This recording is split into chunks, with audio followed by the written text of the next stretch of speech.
আসসালামু আলাইকুম, welcome from papa and বাবরু। সবাই কেমন আছেন? সবার দিন অনেক ভালো যাচ্ছে আশা করছি। তো আজ আমি যে টপিকটা নিয়ে কথা বলবো সেটা হচ্ছে, রিসেন্টলি আমি একটা সিনেমা দেখলাম, সেটা হচ্ছে সিকান্দার কা মুকদ্দর। সিনেমার ডিরেকশনে রয়েছে নীরাজ পান্ডে। তো সিনেমাটা আমার কেমন লাগলো, আপনাদের কেমন লাগতে পারে, এই ব্যাপারেই একটু ডিটেলস কথা বলবো।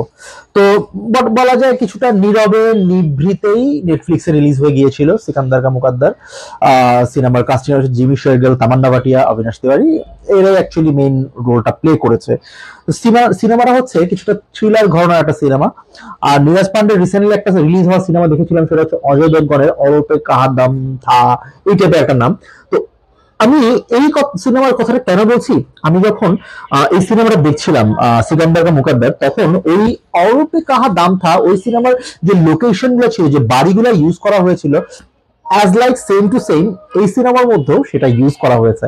তো এই জিনিসটা মোটামুটি ধরা গেছে। মনে হচ্ছিল যে দুইটা সিনেমা হয়তো একই সাথে পাশাপাশি শুট করছিলেন, বা এরকম টাইপের কিছু একটা হতে পারে হয়তো। বা অ্যাজ এ থ্রিলার সিনেমা হিসেবে সিনেমাটা বেশ ভালো লেগেছে। থ্রিলার মানে যে খুন খারাপি ছিল এটা ব্যাপারটা তা না, এই সিনেমায় কিছু টুইস্ট এন্ড টার্ন রয়েছে।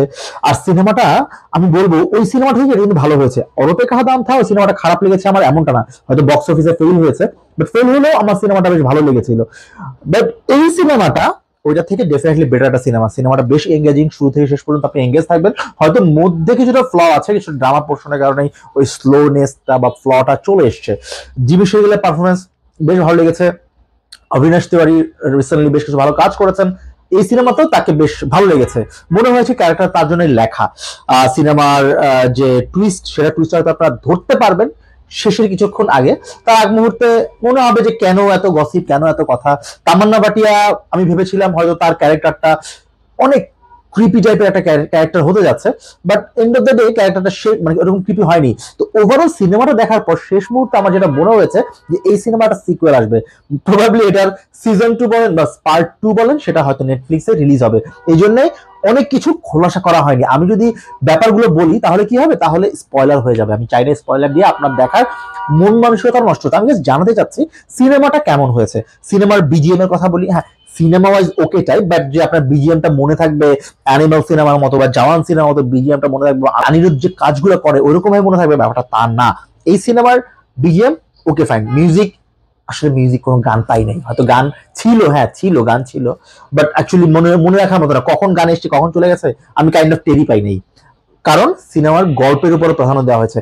দেখেন এখন আসলে এমন একটা যুগ, যে সময় আসলে কোটি কোটি সিনেমা রিলিজ হয়ে গেছে এখন পর্যন্ত সিনেমা ইন্ডাস্ট্রিতে, তো গল্প কিন্তু শেষ মোটামুটি। তো এই টাইপের গল্পের সিনেমা আপনারা আগেও দেখেছেন, কিন্তু ইম্পর্টেন্ট হচ্ছে গল্পটা আপনার সামনে কিভাবে প্রেজেন্ট করা হচ্ছে। তো এটার প্রেজেন্টেশনটা একটু ডিফারেন্ট।